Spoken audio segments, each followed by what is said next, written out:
Penggunaan media sosial di era digitalisasi menjadi salah satu strategi yang penting untuk dilakukan oleh para politisi untuk menyerap aspirasi dan juga mendulang popularitas. Popularitas ini juga berjalan lurus dengan sejumlah hasil lembaga survei yang menyatakan bahwa keaktifan para politisi di media sosial ini selalu menempatkan mereka sebagai posisi teratas sebagai calon potensial presiden pada pemilu yang akan datang.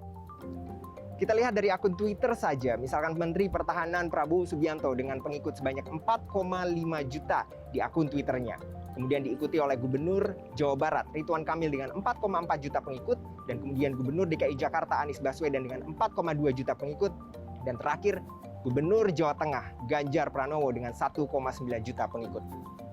Namun pertanyaannya, seberapa signifikan faktor popularitas berdampak kepada elektabilitas para calon politisi yang akan menempati posisi presiden pada pemilu 2024 yang akan datang?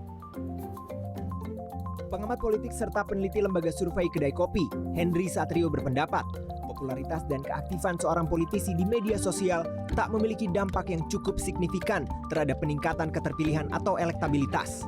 Apalagi momentum Pilpres 2024 masih lama.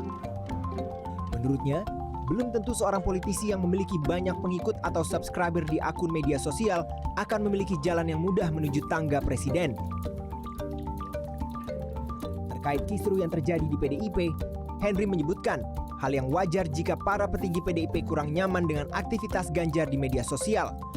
Bagaimanapun, Ganjar adalah kepala daerah yang seharusnya mengutamakan pelayanan kepada rakyatnya. Ganjar sebetulnya telah mentransformasi dirinya dari seorang politisi, dari seorang pemimpin daerah, ya, menjadi selebriti atau YouTuber. Nah, itu transformasi yang dia lakukan. Dan itu pasti marah PDI Perjuangan. Kenapa? Karena kan dia dikader untuk jadi pemimpin, bukan jadi YouTuber. Aktif di media sosial itu nggak masalah. Seperti tadi hasil disertasi saya kan bilang itu untuk mengangkat popularitas, iya. Tapi pada saat Anda melupakan pekerjaan nyata sebagai gubernur atau sebagai kepala daerah lainnya, itu jadi masalah. Dan Ganjar hampir dapat masalah. Pada saat dia mempertahankan posisi gubernur di periode kedua, hampir kalah dengan Sudirman Said. Akademisi Universitas Indonesia Wisnu Triwibowo menyebutkan fenomena keaktifan para politisi di media sosial saat ini masih di tahap early adopters. Artinya semua masih menggunakan media sosial tanpa mengetahui keuntungan yang akan didapatkan di masa yang akan datang untuk mencapai tujuan politik tertentu.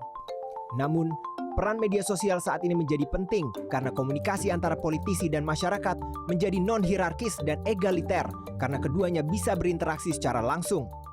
Politisi bahkan sekelas Bernie Sanders berinteraksi menggunakan sosial media. Kenapa? Mereka melihat bagaimana Trump, fenomena Trump di tahun 2015 dalam kampanyenya menggunakan Twitter, apapun yang ditweetkan Donald Trump harian itu menjadi agenda media dan dibicarakan media. Dan itu membuat Donald Trump mendapat atensi besar baik melalui sosial media maupun televisi ataupun surat kabar gitu ya, yang membuat dia menjadi populer dan mendapat dukungan akhirnya menjadi presiden. Nah, fenomena ini yang di Indonesia belum terjadi. Mungkin kalau nanti di 2024 ada presiden gara-gara Twitter jadi presiden, mungkin nanti semua politisi akan join the wagon. Menurut Wisnu, bukan tak mungkin fenomena kepopuleran politisi di media sosial akan berubah dari fase early adopters menjadi fase lead majority jika ada politisi yang populer di media sosial berhasil menjadi presiden pada pemilu yang akan datang.